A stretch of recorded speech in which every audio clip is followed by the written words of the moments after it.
સદગુરુ મુક્તાનંદ સ્વામી એ સમયની પરિસ્થિતિનું વર્ણન કરતું એક પદ રચી અને કીધું કે જો સહજાનંદ સ્વામી ન પ્રગટ થાત તો કેવી હાલત થાત. સહજાનંદ સ્વામી રે ન પ્રગટત આ સમય.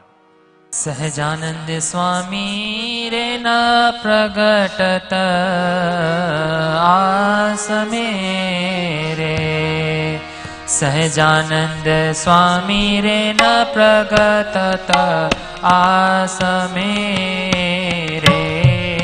પ્રાણી કોઈ પામત નહીં ભવ પાર રે. કોઈ પામત નહીં ભવ પાર રે. મત્યાને પાખંડી રે શબ્દની જાડ મારે. બાંધી બાંધી બોળત જીવ પાર રે. બાંધી બાંધી બોળત જીવાય પાર રે. સહજાનંદ સ્વામી રે ના પ્રગટત આસમે રે. સહજાનંદ સ્વામી રે ના પ્રગટત આસમે રે. કામી ક્રોધી લોભી રે ગુરુ થઈ બેસતા રે. કામી ક્રોધી લોભી રે ગુરુ થઈ બેસતા રે. જતી સતી જડત નહીં જગમાય રે. જતી સતી જડત નહીં જગમાય રે. જ્ઞાન ને વૈરાગ્ય રે ભક્તિ જોડીને રે. જ્ઞાન ને વૈરાગ્ય રે ભક્તિ જોડીને રે. મરી જરી જાતન લાગત ક્યાય રે. મરી જરી જાતન લાગત ક્યાંય રે. સહજાનંદ સ્વામી રે ન પ્રગટત આસમે રે. સહજાનંદ સ્વામી રે ન પ્રગટત આસમે રે.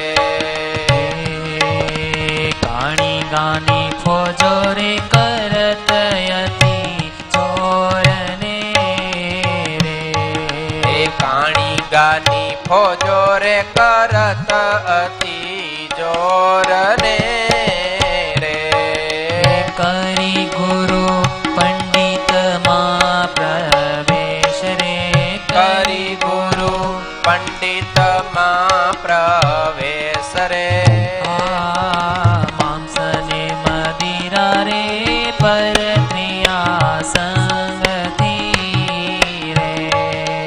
માંસ ને મદિરા રે પરત્રિયા સંગથી રે. ઓ ધર્મનો રે રહત લેશ રે. ધર્મનો રહત નહીં લવલેશ રે. સહજાનંદ સ્વામી રે ન પ્રગટત આસમે રે. સહજાનંદ સ્વામી રે ન પ્રગટત આસમે રે. મુક્તાનંદ સ્વામી કે આ ઘોર કડી કાળની અંદર જ્યારે ધરતી પર સર્વત્ર અધર્મ જ વ્યાપીને રહેલો હતો એ સમયે જો સહજાનંદ રૂપી સૂર્યનો ઉદય ન થયો હત ને તો કોઈ પ્રાણી ક્યારે પણ ભવજળને પાર ઉતરી ન શકત. કારણ કે એ વખતે મતિયાને પાખંડી પોતાની શબ્દની ઝાડની અંદર બધાએ જીવાત્માઓને બાંધી બાંધી અને ભવસાગરમાં બોળી દે. શબ્દ શાસ્ત્રના અર્થ છે ને એને અવળા કરી કરી અને માયાની અંદર ખૂપાવી મૂકતા હતા એ વખતે.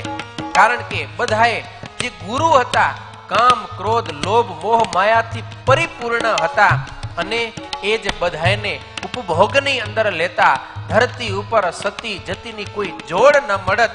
જ્ઞાન અને વૈરાગ્ય ભક્તિ જુરી જુરીને મૃત્યુ પામી જાત અને કોઈ જગ્યાએ એનો પતો પણ ના મળત કે કઈ જગ્યાએ જ્ઞાન છે, ક્યાં વૈરાગ્ય છે, કોણ ભક્તિ વાળો છે, કોણ જ્ઞાની વૈરાગી જગતની અંદર ગોત્યો ન મળત જો ભગવાન સહજાનંદ સ્વામી આ ઘોર કડી કાળની અંદર પ્રગટ ન થયા હત તો.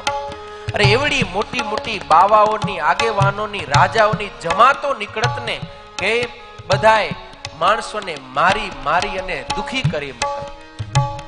અરે અસુરાંશ પુરુષો ધરતી પર અવતાર ધારણ કરી ગુરુ અને પંડિતમાં પ્રવેશ કરી અને બધાને અવડે માર્ગે વડાવતા હતા. પોતે જાણતા હતા પણ અસુર હોવાથી પોતે એ બધાએ શાસ્ત્રના અર્થને અવડા કરી અધર્મને ધર્મ મનાવી અને માણસોને એટલા બધા તો નરકને માર્ગે લઈ જાત કે એનો પછી કોઈ રીતે ઉદ્ધાર ન થાત. જ્યારે સહજાનંદ સ્વામી આવ્યા અને એમણે નરકે જતા જીવાત્માઓને ઉગાર્યા છે. જો આ સહજાનંદ સ્વામી ના આવ્યા હત ને તો મુક્તાનંદ સ્વામી કે કોઈ આ નરનારીને નરકમાંથી ઉગારનારું ન હતું. નરકના પંથી રે તો કોઈ ન મુકાવત રે.